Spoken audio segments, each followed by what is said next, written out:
what a week we had last week when it comes to immigration here in the United States.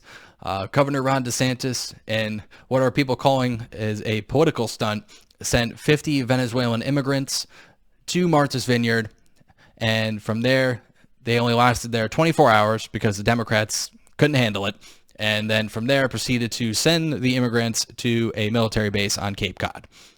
So I thought they were being so progressive and so forthright, and they wanted to accept all people of all races and backgrounds and immigrants to Martha's Vineyard, and it only took them 24 hours to change their mind and then just sent them away. My name is Brian Barsoon. Upload YouTube content daily. Like, share, and subscribe if you enjoy the content. Comment down below what's going on with immigration if you have your opinions. Share the video with your friends. Hit that notification bell if you'd like to be notified when my videos go live. That sharing really helps, just in case the algorithm doesn't like this video, share it with your friends, and that'll really help out. But getting into this story, Biden officials meeting to coordinate administration's response to GOP governors sending migrants north. So because of the 50 Venezuelan immigrants that were flown in an airplane to Martha's Vineyard, Biden's administration is considering legal action and accusing Governor DeSantis of human trafficking, which is just insane. Like 50 people. I don't know if you checked. If you're just go on Airbnb and look at all the listings available for Martha's Vineyard, there's enough to house every single person that was on that plane. Not to mention all the multi-million-dollar mansions that are just completely open this time of year because now it's September, so the summer's over, so they're all gone. So why don't you just put them in a couple of those houses? I heard Obama's got like an 8-bedroom over there. Just throw them in there. That's half the people right there. But anyway, Biden administration officials are set to meet Friday. This was last week to discuss a multitude of criminal immigration issues as the administration responds to Republican governors sending migrants north in protest of President Joe Biden's border policies. So now they're lumping Greg Abbott into this too, and they're claiming that the meeting was expected to cover issues such as operational support along the border and support in destination cities. And they said that the meeting was already scheduled prior to DeSantis sending the migrants to Martha's Vineyard, which I highly doubt. But maybe it was, but I think this is just a panic move because literally, I mean, if you haven't seen the videos of the people, it's just great. They're just, some of them are welcoming. Some of them are actually trying to help them. And the others are like pissed off. They're like, what are they doing here? What is happening? But 50 people, they couldn't even handle 50 people. Meanwhile, since Biden took office, there's been almost 5 million encounters at the border. It's just insane. Like, I don't even know what to, but so it's, the response is quite rich when it comes to this. And this is, and then in response to this, Texas will stop busing illegal aliens when Biden secures the U.S.-Mexico border. So all Biden has to do is replicate what Trump did, and that would lead to a reduction in border crossings, and that would lead to the elimination of us busing people across the country, said Governor Abbott of Texas. So, and, talking about the hysteria, we do have a plan to stop this process, and the plan begins with the Biden administration's finally securing the border, said Governor Abbott to Bill Hemmer of Fox's American Newsroom program when asked if there was a plan of action to halt the busing of migrants to Texas. So it's very simple what needs to be done. Secure the border and don't have to worry about sending immigrants to your backyards, Democrats. You can go about in your little merry little world and keep virtue signaling that you're all for sanctuary cities, but when they get dropped on your doorstep, all of a sudden your heads explode and you can't figure it out. But that's what you deal with in the people of Martha's Vineyard. Those 50 people. That's like a drop in the bucket compared to what El Paso, Texas has to deal with. There's currently like 10,000 people living under a bridge right now. And that's not because they don't want to help them. It's because there's no more room. There's so many crossings that 22% of the people that have crossed into this country just this year alone, so 2 million, 22% of it, so about 400,000 are returners. Like they already have been going through more than once. Do you think they're just going through more than once for fun? Like it's like a turnstile? No, they're probably bringing stuff in that we don't want, like drugs and fentanyl. There's been 6.5 tons were just confiscated of meth in July, and a ton of fentanyl. 1 ton of fentanyl was confiscated in July 2022 alone. So, what do you think's happening? Like, and not to mention, there's people making money off of this in Mexico. they're sending these people up, making money off of it. And they're probably being paid in dollars too. So it's devaluing the U.S. currency as well. Not to mention that these immigrants who are coming to the country illegally are driving wages down because employers will hire them on for less than what me and you make that are taxpayers. Now, if you're legally coming to this country, I'm all for it. I want people to come. That's how pretty much everyone came to this country. We're all immigrants. But when you come here legally, you're now deflating the value of the dollar and wages, and you wonder why minimum wage has to be increased so much. If this wasn't the case, we could keep it at where it's at now. But that's why there's been so much talk about $15 an hour minimum wage. And it's funny that they keep talking about it, but they never do anything about it. You know, yeah, they could increase it, and that would bring a lot of people out of poverty, and that would help the problem, but that's only part of the issue. But so look, in this, remember this, it was just 2 years ago, we had the fewest border crossings in decades because of the Trump administration was enforcing the immigration laws. Now, when Biden took office, they totally flipped the script and just said, you know, it's the Wild West, just come on in. And then even in June, you know, KJP, Karine Jean-Pierre, the greatest White House press secretary in the world, that claimed in a press conference that the border is closed. But really, it's closed, huh? I've seen interviews where the immigrants are being told that the border is open. So, and you tell me, 5 million people crossing in 2 years. Is the border really closed? And if that's the case, obviously not. So, and it's just amazing, you know. So, and then, you know, they all get mad about, you know, DeSantis sending in 50 people, 50, to Martha's Vineyard. Meanwhile, President Biden has been secretly flying underage migrants to New York and other people in the dead of night, and you probably didn't know about it.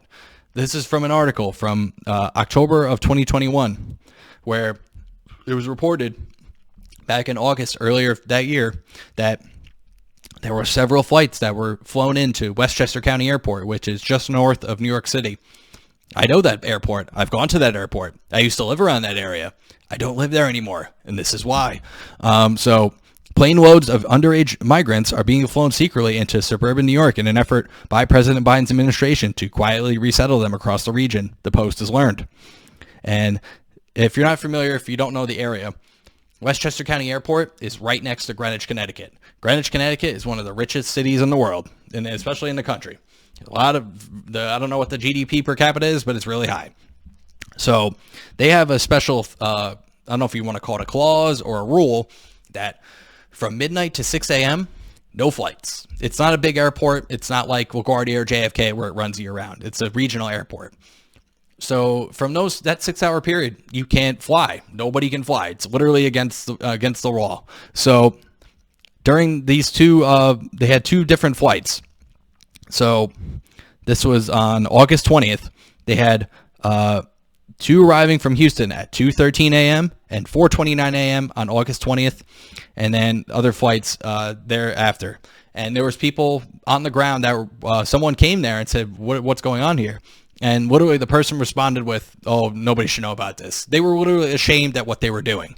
And these are people that work for us. We're being paid. Our tax dollars are paying for these people to do this. It's just lovely. So. And then, you know, it talks about all the different flights, and this wasn't just happening in Westchester County. This happened at Stewart Air Force Base, which is maybe 40 miles north of there, and across the river in the Hudson Valley. It was happening there. It's happening all over the country. These are just the ones that people heard about. And apparently in these, they were mostly men in their 20s, and then they were meeting up with other people who they were sponsored with in New Jersey. So, you know, and it just talking about the, you know, so here it talks about one bus left the Westchester Airport and barreled down Hutch River Parkway. And, 75 miles an hour. Oh, breaking the law, too, on top of it. Nice. Well, that's normal driving in New York, 75. I do that all the time. But, yeah, you can't do that in all states. But, and, you know, they just sat there and did nothing. So people know what's happening, and they're just letting it happen. But, you know, for all that, show this part to people who said, "Oh, DeSantis should have never done that. They should have never flown these people." First of all, these people obviously knew what they were going. Like, hell, you send me to Martha's Vineyard. I'd love to go to Martha's Vineyard. I'll work there. I'd probably get paid like $30 an hour to clean an empty house. Sign me up. That sounds like a pretty good gig right now. and I could just just throw my headphones in, just play music and listen to YouTube all day. That sounds good. That's what I thought was going to happen. I thought they were just going to they were all just going to not take the bait like this. I thought they were just going to go, "Oh, thank you," and then all of a sudden they have the help for their $1 million mansions, but they couldn't even handle 50. And then they just freaked out and they sent them all back. And if you think it's not just a New York Post, here it is from MSN.com. Biden administration quietly flies illegal immigrants to New York in the middle of night. It's around the same time. And here's the local news. News 12 Hudson Valley. Flights coming into Westchester County Airport carrying immigrant children from border. Now, this is when the story originally happened. This was from August 16th. And, it goes into more detail about it. So it's from multiple outlets. It's not just from one source. I don't have the NewsGuard thing, but I'm sure they're NewsGuard certified. But if they're not, then, it's from multiple reports. So, getting into more of the hypocrisy of what the Democrats are saying, they got so mad at what DeSantis was doing that even NBC News took the bait. So here's this one. NBC News gutted after deleting tweet with, quote, comparing Martha's Vineyard migrants to trash. You heard that right. They compared them to literal trash on the side of the street. So let's take a look here. NBC News tweet about the story featured Leffeld's comment front and center stating, Florida Governor DeSantis sending asylum seekers to Martha's Vineyard is like me taking my trash out and just driving to different areas where I live and just throwing my trash there. Founding member of a foundation which helps refugees says at NBC Latino. And here's the tweet referring to that. So obviously they got flamed for this and were getting ratioed hard, and it was so bad that they had to delete the tweet. This is how mad they got though. They didn't even know how to respond. It's like when you're a kid and you're just so mad and you're like, I don't know what to do, I'm bad, and they just vomit out words, and then this is what you get.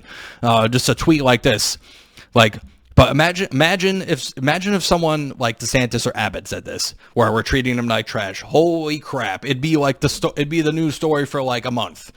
But when NBC News does it, to start out the window. Then moving on, But this is how mad they got. Look at this. I guess you can still find it in the story. I've probably gone by now. I'm not even gonna look, but it's just amazing. And if it is still in there, that means people are gonna read that, and then. You're just going to be even more confused if you read that. You're going to be like, wait, what? I thought there were people. I thought you guys were supposed to be the good guys, but it's just rich. This is the stuff that they try to do to people. And this is why I made this video, is because to tell you that this is what's really happening. The one little drop in the bucket that DeSantis did, they're calling human trafficking and a political stunt. Meanwhile, Biden's been doing this for the last 18 months, and no one even cared. When I heard that story, I started packing my bags. When I heard that story, I said, "Oh no, that's it. I'm out," because I knew what was coming. I knew they were just keep, and those are the only ones that they heard about. It's just never gonna end. I have to compete now with people who are willing to make less than me, and meanwhile they don't pay taxes, and I pay taxes. So it's a double negative for me, and I'm not saying where I went it's just, it might be the same, but at least I know I'm in a state where they actually care about me, and they're not going to have this problem. But anyway, not to mention, I have previous experience. I've worked with people who were illegal immigrants, and I worked in a landscaping job about 10 years ago, and right when I got out of college, and they brag to me. They're laughing at me because I'm an American. They're like, oh, you got to pay taxes, huh? And I'm like, you don't pay taxes? They're like, no, we just get paid off the books. And then I'm like, okay. And then of course, this is like 2012, 2013. So I don't know. I think I had an iPhone. It was like one of the early iPhones, but it was a phone with pictures on it. So, and they had a nice cell phone. They had a nicer cell phone than me. And he pulls out his phone and he shows me. He's like, I'm like, what is this? He goes, oh, this is my house. I go, where? Right down the road there? Oh, no, this is my house in Guatemala where I live. I'm like, are you serious? I'm like, literally, it was, if there was a house in America, it'd be worth $1 million, guaranteed. It was a villa. It had 10 acres of land. He's like, he's telling me he's got people that work for him there. They hand and foot. And he was only making 30, 40 grand a year. because in Guatemala, it was 10x. It was 10 times the value. So all he had to do was work in the United States for like 3, 4, or 5 years, maybe make a couple $1,000,000 equivalent. And then he would just peace out. And then, he'd go and he'd just take all the money, send it back home. He was barely spending any money. Him and like 4 other guys that he worked with and I worked with, they all lived together. It was probably it was like a 2-bedroom. They're probably paying like $1,000 a month, and just pulling all their money together, and then the rest of their money they're just sending it back. And I knew the owner. Like he did it because they paid less. I'm sure he hired me on because he knew me, but I was making way more, especially with taxes and everything. Like, those guys, it was just like, oh, sure, no problem. Yeah, you want $10 an hour? Yeah, sure, okay. Me, like, they got to offer me more because I have to pay taxes. I can't afford $10 an hour. I gotta make money. So, but that's just one small example of what's going on. That they're not being taxed. They're not spending the money in the country. There's plenty of people who are illegal in this country who do the right thing. And those people are being taken advantage for even more because they're getting a bad rap. And these people want to become citizens are now going to have a bad rap for all the other people who come here illegally. And that's not the point of the United States. We're all immigrants. We all came here in one way or another. Obviously, most of us are born here at this point, but our parents came here. But there's also people that still come to this country and they want to do the right thing. And when you have border policies like the Biden administration is currently enforcing, you create situations where drugs keep coming through, deaths keep happening, and now governors have to resort to political games to get the message across. And it's sad that we're at this point now where it comes to this, where in the previous administration, this was never a problem. And even administration before that, it's just only during Biden's administration has this gotten out of hand. And it's getting to a point now where it's at a tipping point where we need to actually look at it and fix it. And, we already got enough stuff going on with the economy. And, with, well, now the pandemic's over. If you didn't watch 60 Minutes, the pandemic's over. So, woo, celebrate, guys. No more pandemic. So, can't wait for him to walk back that comment that Biden made yesterday. But anyway, so that's going to do it for this video. But like, share, and subscribe if you enjoyed the content. Share it with your friends. If they're curious about what's going on with the immigration situation in the United States, share them this video. Hopefully it will enlighten them a little bit. And comment down below if you have any experiences. If you're an immigrant in this country, I'd love to hear from you guys. Even if you're illegal, I just want to hear and see what your take is with everything going on. But thanks for watching and take care.